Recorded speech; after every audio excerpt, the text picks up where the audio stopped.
Assalamualaikum everyone. I'm Amna Iftakhar and I'm a clinical psychologist. Currently, I'm working at Rainbow Obesity and Eating Disorder Center. First of all, I just say welcome all of you to the Your Health Consultant platform, which is a platform जहाँ पर बहुत सारे consultants, बहुत सारे health professionals आपको free of cost services and health related awareness जो है वो दे रहे हैं. सो आज की इस वीडियो का टॉपिक है ऑब्सेसिव कंपल्सिव डिसऑर्डर या हम जर्नल टर्म्स में इसको बोलते हैं ओसीडी. तो पहले हम बात करेंगे कि एक्चुअली ऑब्सेसिव कंपल्सिव डिसऑर्डर होता क्या है, इसकी अलामात या इसके सिम्टम्स क्या होते हैं, किस तरह से हम इसको आइडेंटिफाई कर सकते हैं कि कोई पर्सन हमारे फ्रेंड फैमिली सर्कल में या इवन हमें जो है वो ऑब्सेसिव कंपल्सिव डिसऑर्डर्स के सिम्टम्स साइन एंड सिम्टम्स जो है वो किस तरह से आइडेंटिफाई करेंगे ताकि हम उसकी मैनेजमेंट और उसकी ट्रीटमेंट की तरफ जा सकें. तो सबसे पहले हमने ये अंडरस्टैंड करना है कि ऑब्सेसिव कंपल्सिव डिसऑर्डर या ओसीडी इसमें बेसिकली दो चीज़ें होती हैं, या इसमें जो बेसिकली एक बंदा सफ़र कर रहा होता है उसकी टू डोमेन्स मेनली इफ़ेक्ट हो रही होती है. एक होती है उसमें आपकी कोग्निटिव डोमेन होती है जिनको हम ऑब्सेशंस बोलते हैं, या जिनको आप कह सकते हैं कि कोई एक ख़ास किस्म का ख्याल या कुछ पर्टिकुलर टाइप्स ऑफ थॉट्स जो होते हैं वो बार बार आपको आते हैं. दूसरी इसकी कैटेगरी आती है जो कि बिहेवियरल है, या जो सेकंड डोमेन है वो आपके बिहेवियर से रिलेटेड है, आपके रद्द अमल से रिलेटेड है. उसको हम बोलते हैं कंपल्जन्स या आपके बिहेवियर्स, आपके रिएक्शंस.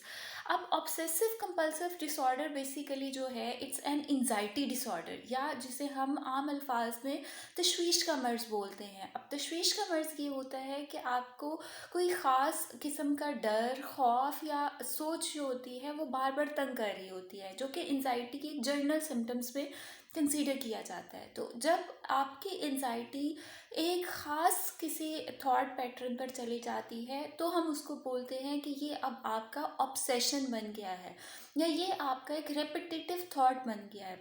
फॉर एग्ज़ाम्पल हम ऑब्सेशन की मिसाल जो हमारे यहाँ सोसाइटी में कॉमनली पाई जाती है, एक शख्स को बार बार ख्याल आ रहा है कि उसके हाथ पे कुछ लगा हुआ है या उसने हाथ सही तरीके से धोए नहीं है, जो कि इस कोविड में या हमारे कोरोना वायरस के जब से आगाज़ हुआ है इसमें बहुत ज़्यादा बढ़ना शुरू हो गया है. वो लोग बार बार अपने इस थॉट को रिपीट करते रहते हैं, या वो थॉट उनके लिए इतना स्ट्रेसफुल होता है कि वो उनको रिएक्शन पर मजबूर करता है.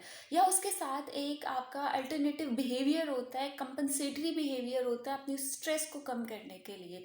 एक बंदे को ख्याल आ रहा है कि मेरे हाथों पे कुछ जर्म्स लगे हुए हैं या मैंने अपने हाथ सही तरीके से नहीं धोए हैं, तो वो अपने उस थॉट को या अपने उस स्ट्रेसफुल थॉट को ख़त्म करने के लिए क्या करेगा कि वो बार बार हाथ धोएगा. जब वो बार बार रिपीटेटिवली हाथ धोता है तो हम उसको बोलते हैं अब उसका कंपल्जन है, या उसका एक कंपनसेटरी बिहेवियर है जो अपनी उस थॉट जो उसके स्ट्रेस रिलेटेड ऑब्सेशन है उसको कम करने के लिए, उसको ख़त्म करने के लिए होता है. इसमें अक्सर लोगों के डिफरेंट किस्म के ऑब्सेशंस होते हैं. कुछ लोगों के हेल्थ रिलेटेड ऑब्सेशंस होते हैं जो कि बार बार अपनी सेहत के बारे में फ़िक्रमंद रहते हैं, अपनी सेहत के बारे में उन्हें तशवीश होती रहती है, या इस तरह के ख्यालात आते हैं कि वो बार बार चेकिंग बिहेवियर्स पर चले जाते हैं. कुछ लोग होते हैं उनके ऑब्सेशंस रिलीजियस रिलेटेड होते हैं, वो बार बार वज़ू करते हैं और उनको ये ख्याल आ रहा होता है, ये ऑब्सेशन आ रहा होता है कि शायद मैंने सही तरीके से वज़ू नहीं किया है, तो वो उसको बार बार रिपीट करते रहते हैं. और इसी कश्मकश में या इसी उनकी एक एफ़र्ट में, एक बिहेवियर में उनकी नमाज, उनकी वो चीज़ें भी डिले होना शुरू हो जाती है. देन इसमें डिफरेंट टाइप्स के जो ऑब्सेशंस हैं वो आ जाते हैं. वो आपकी पर्सनल लाइफ से भी रिलेटेड हो सकते हैं, वो आपकी सोशल लाइफ से रिलेटेड भी हो सकते हैं, वो आपकी general day to day life के साथ भी रिलेट कर सकते हैं. इसके जर्नल एग्जाम्पल्स जो हमारे पास पेशेंट्स आते हैं वो रिपोर्ट कर रहे होते हैं, उसमें ज़्यादातर जो होते हैं वो यही गंदगी का ख्याल आता है, तो वो बार बार हाथ धो रहे होते हैं, नहा रहे होते हैं, अपनी सराउंडिंग्स को, अपने इन्वायरमेंट को साफ़ करने की कोशिश कर रहे होते हैं.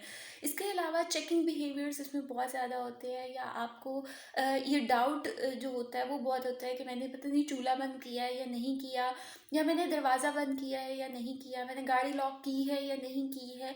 तो इस तरह के डिफरेंट ऑब्सेशंस जो होते हैं वो लोग सफ़र कर रहे होते हैं. अब हम इसके बारे में क्यों ज़रूरी है कि अगर एक थॉट है या एक आपका रिपीटेटिव बिहेवियर है, तो उसको क्यों मैनेज करना है, उसको किस तरह से हल करना है, या उसके क्या नुकसानात आपकी डे टू डे लाइफ पर होते हैं। तो ऑब्सेसिव कंपल्सिव डिसऑर्डर में सबसे पहले आप इमोशनली इतना ड्रेन आउट हो जाते हैं कि आपको हर चीज़ इरिटेट करना शुरू कर देती है। आप ये लोग, इनका फ्रस्ट्रेशन लेवल जो होता है वो इफेक्ट होना शुरू हो जाता है, वो छोटी छोटी बात पर उनमें चिड़चिड़ापन आना शुरू हो जाता है। देन उसके साथ आपकी क्वालिटी ऑफ लाइफ इस तरह इफेक्ट होती है कि आपके नॉर्मल फंक्शनैलिटी का जो लेवल होता है वो ड्रॉप होना शुरू हो जाता है। जो कामकाज आप आम रूटीन में आसानी से कर सकते हो, बिकॉज ऑफ योर ऑब्सेशंस या बिकॉज ऑफ योर कंपल्शंस, आपके बार बार रिपीटेटिव थॉट्स या आपके रिपीटेटिव बिहेवियर्स जो होते हैं वो आपको आपके रूटीन के कामों से डाइवर्ट कर देते हैं। आप जब अपने बार बार हाथ धो रहे हो, या आप बार बार नहा रहे हो, या आप सफाई कर रहे हो, तो आपका वो काम जो आपने टाइम अपने काम पे इन्वेस्ट करना है वो आपके इन्हीं थॉट्स में और इन्हीं बिहेवियर्स में वेस्ट हो जाता है, जिसकी वजह से अगर मैं स्टूडेंट्स की बात करूँ तो उनकी एजुकेशनल परफॉर्मेंस इफेक्ट होती है। अगर कोई जॉब करता है या किसी की फैमिली लाइफ है, तो इन्हीं सब चीज़ों की वजह से उनकी परफॉर्मेंस इफेक्ट होना शुरू हो जाती है।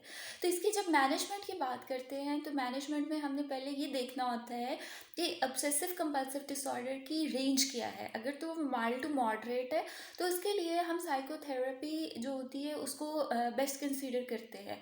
बिकॉज साइकोथेरेपी के थ्रू हम जो आपके रिपीटेटिव थॉट्स होते हैं, या जो आपके वहम डेवलप हो जाते हैं, या पर्टिकुलर आपकी तशवीश किसी चीज़ से रिलेटेड पैदा हो जाती है, तो उसको हम कोग्निटिव रीस्ट्रक्चरिंग के साथ या लॉजिकल थिंकिंग प्रोसेस के साथ उसको रिकंस्ट्रक्ट करते हैं। जब आपकी सोच चेंज होती है, तो इमोशन और बिहेवियर्स भी मॉडिफाई होना शुरू हो जाते हैं। ऑब्सेसिव कंपल्सिव डिसऑर्डर में कुछ बिहेवियरल टेक्निक्स अपनाई जाती है, जो कि आपके कंपल्सिव बिहेवियर्स जो होते हैं या जो रेपिटेटिव बिहेवियर्स होते हैं उनको कंट्रोल करते हैं।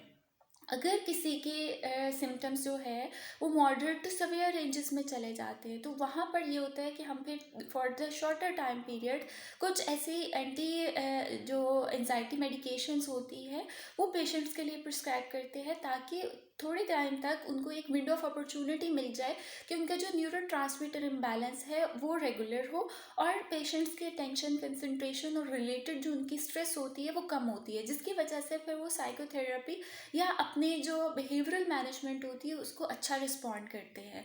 तो this is the combination of medication and psychotherapy, जिसकी मदद से हम ऑब्सेसिव कंपल्सिव डिसऑर्डर्स को मैनेज कर सकते हैं। And obsessive compulsive disorder is 100% treatable condition, but with the proper treatment.